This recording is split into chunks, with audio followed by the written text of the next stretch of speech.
better understand Russia-Pakistan relations in the Pakistan confrontation and what it brings for Russian foreign policy. I grew up reading about the Russian greats. I mean, Dostoevsky, Tolstoy, Chekhov. In Pakistan, we see Russian literature coming. मैं इससे बिल्कुल सहमत हूँ, लेकिन हमें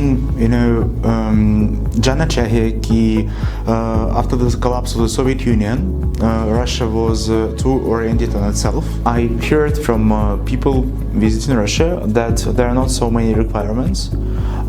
There are some problems with time. I mean, it could take time, but it is incomparable to the requirements for some Schengen sphere or the US or UK visas.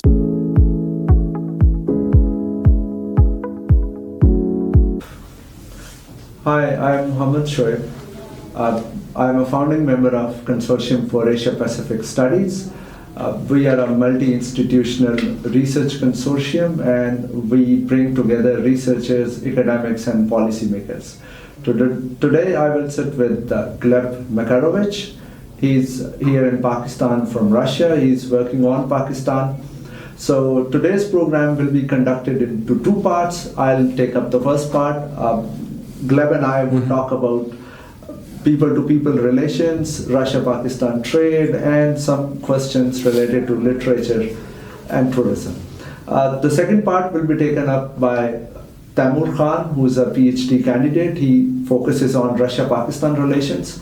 So he will engage with Gleb on Pakistan-Russia relations and politics. So Gleb here is a PhD candidate at IMMO, and he also speaks Urdu, he speaks Hindi, he has been to India many times. This is his first time in Pakistan, and I hope he keeps coming after this one. So Gleb, welcome to our program.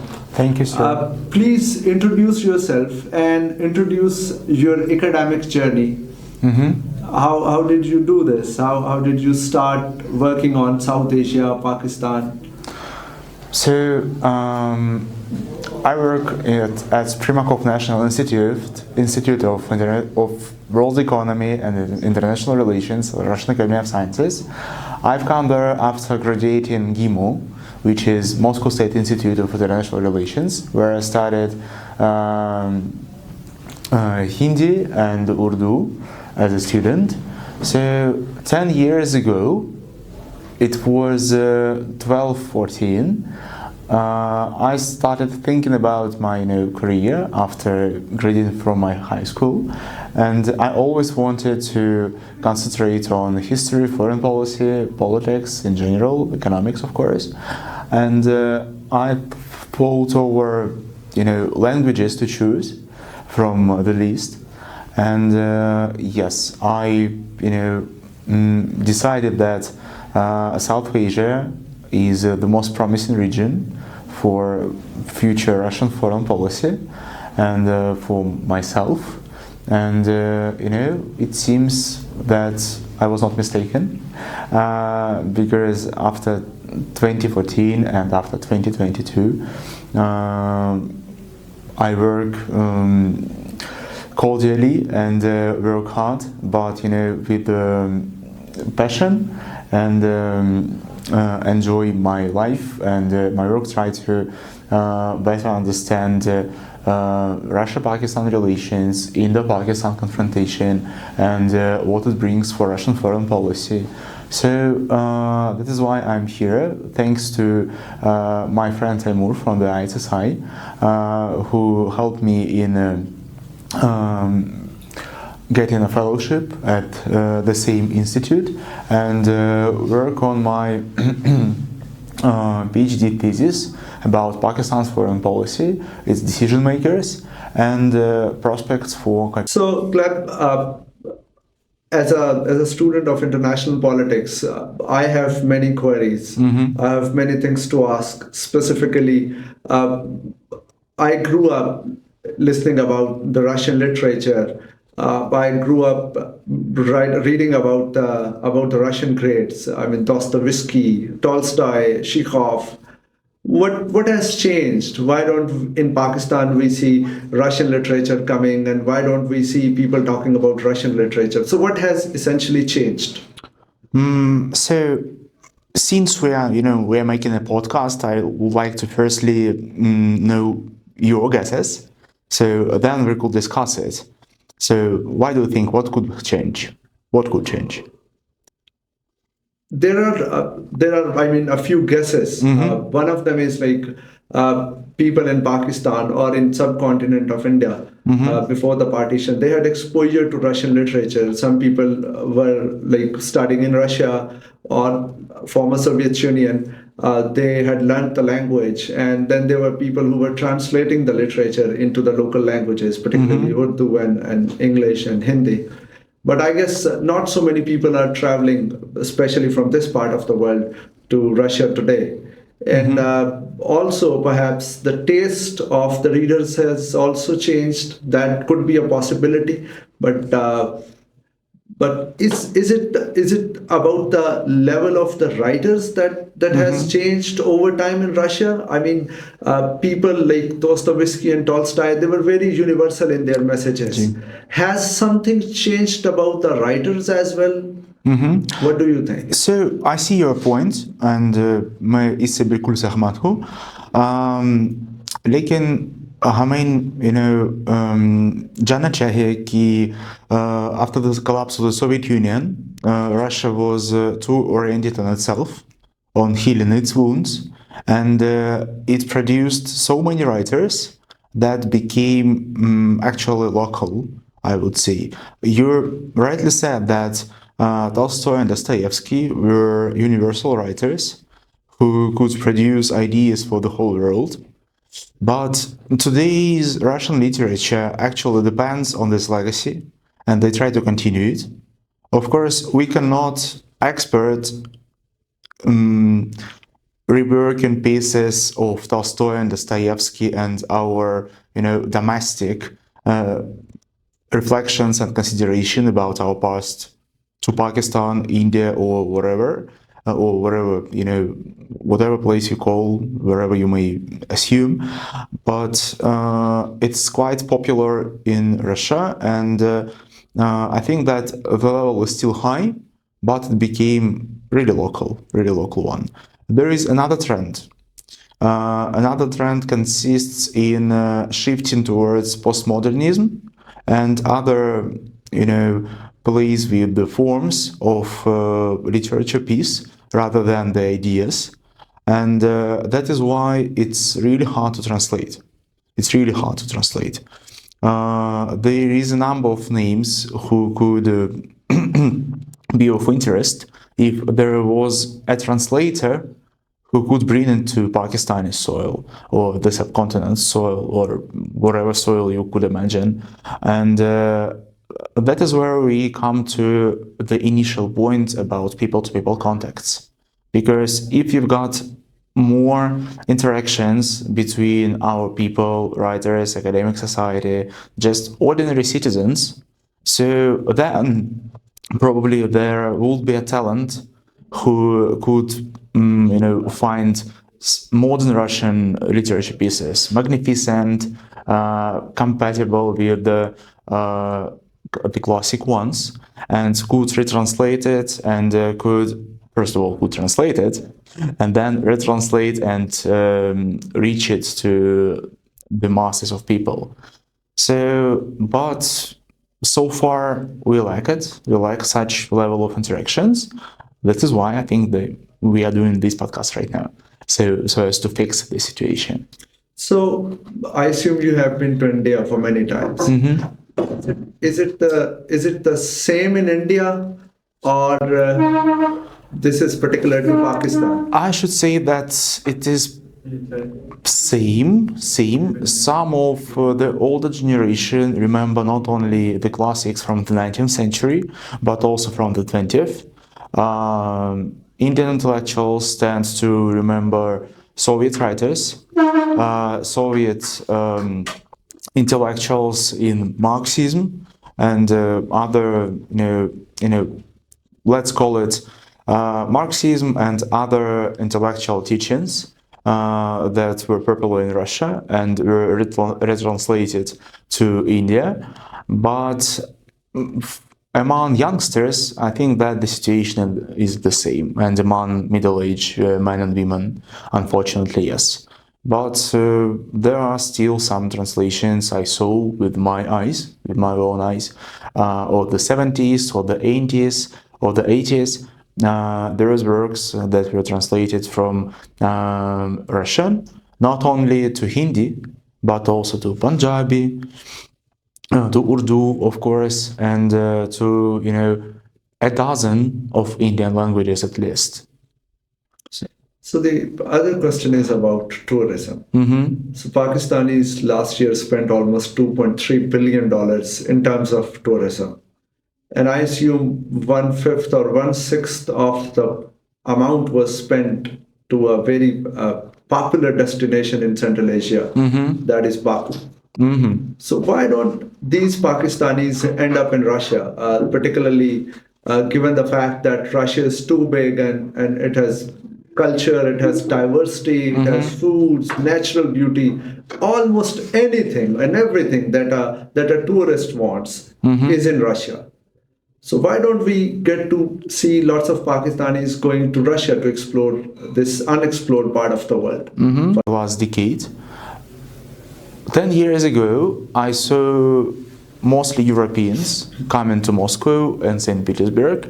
Of course, the Chinese were in place already, but for the last 5 years, I'm seeing so many Iranians and so many Indians coming to Moscow, coming to St. Petersburg, and there is, a little trap that these two cities are still, the biggest tourist destinations, because one should know more about Russia so as to move anywhere else.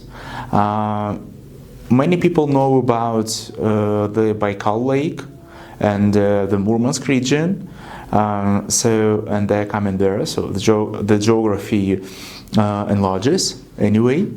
But I think that Pakistanis should just first of all ask their Azeri friends and Central Asian friends of whether it's worth it to visit Russia or not, and then try. I think that all the conditions are in place because many people visited. There is a special infrastructure for the Chinese due to their the numbers that are common, but our friends from India and Iran also visited and know their environment, and they know where to go, how to move, what some requirements for just operating in the country. So it is manageable, but I don't know what should we do so as to stimulate Pakistanis to visit Russia. Probably there should be more advertising. Probably there should be more interactions between people. I think that we'll come back to this point from the beginning of our discussion, because if people know that there is something to see, so they come, and there are no limitations for that. Russian government would appreciate seeing more tourists, and but I think that we just need to elevate our relations firstly, and get to know each other better, and then these tourist streams are likely to come to Russia, and vice versa to Pakistan as well, because nowadays Russians know about Pakistan not so much. There are some enthusiasts who are going to Himalaya,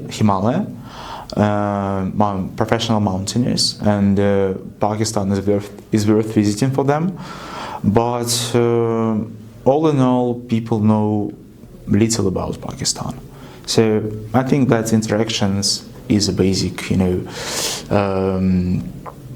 a basic point for starting such discussion about tourism. So what I can deduce from your response is that both sides need lots of advertisement that can entice people, that can entice tourists. But I think somehow if the Pakistanis want to go to Russia as tourists, they do not really find lots of facilities with regard to visa processing because I mean, in this part of the world, visa is a very big deal. So certain things can be done on that regard as well. For instance, issuing the tourists an online visa, or let's say facilitating the tourists who already have US visas or European visas, something like that. An arrangement can be made perhaps. Yeah, I'm not a consular officer, but I knew, I heard from people visiting Russia that there are not so many requirements. There are some problems with, time. I mean, it could take time, but it is incomparable to the requirements for some Schengen sphere or the US or UK visas. So it's not very difficult to get Russian visa. But I think that the problem is in advertising and knowing less about each other. So my other question is in continuation of the previous questions. Thousands of Pakistani students, they travel to China every year. Hundreds travel to Central Asian states, particularly the students who are interested in pursuing medical degrees. So what we know from our past experiences and of course our knowing of the world is that Russian universities are actually very good in medicine and engineering and of course mathematics. So why the Russian universities are not attracting students from Pakistan? I mean, the students who are going to Central Asia for medical, they could have gone to Russian universities as well. Are the Russian interested in taking students from Pakistan? Actually, yes. The simplest answer is yes. Or I think that we should highlight 2 points here. First of all, it's just easier for Pakistanis to come to Central Asian republics due to some cultural and cultural in general, religious in particular reasons. Stay there to pay lesser price, and a good example of Soviet legacy is that higher education in medicine was was on a good level, in any part of the country. That is why there are many Indian students, studying in Russia, Central Asia, Ukraine. If it comes to Pakistan, it is Central Asia, right? And that is why they're coming there due to the price and due to the environment. There is a second point. The second point consists in the fact that Russian government does welcome Pakistani students, and I've heard some information that there is a new enlargement of quotas for Pakistani students because we experience an uprising in students coming from different parts of the world. So they are mostly welcome, of course, but whether they would come or not now depends on the Pakistani side, and I would hope on that. But at the same time, I see why there's, applicants from Pakistan prefer Central Asian republics for quite obvious reasons. So my last question is about people-to-people contact between Pakistan and Russia. So fortunately you are here. Yes. And you might have seen some Russian brands doing very well in the country. So from your experience in Islamabad, Did you see anything that could be done to increase people-to-people contact? Did you see things that can be taken from Russia into the Pakistani markets, or perhaps the Pakistani products that could go into Russian markets and people would appreciate something like that? So, first of all, we should say that we are lucky not to live, in the conditions of planning economy.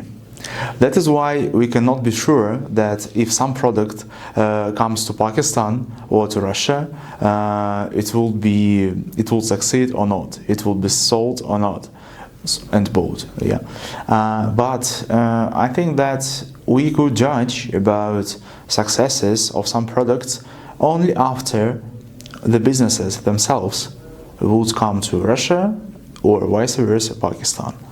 Because I've got so many interesting points taken from my stay in Pakistan that, for example, how popular mixed fighting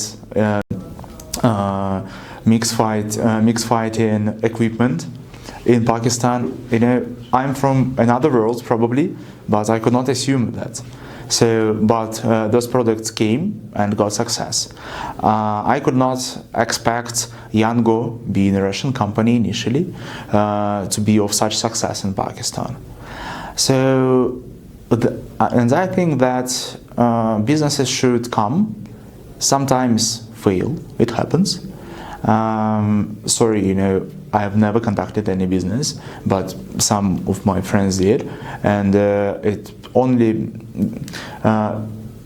their success depends only on trying and exploring new markets. Only then we could make any judgment. So and I hope that those businesses would come, and some would stay and get success in both countries.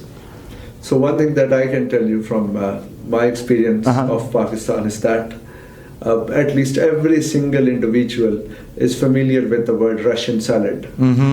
Do not mind if you see a very distorted form of salad being presented as the Russian salad, but at least every single individual in this country is familiar with this word.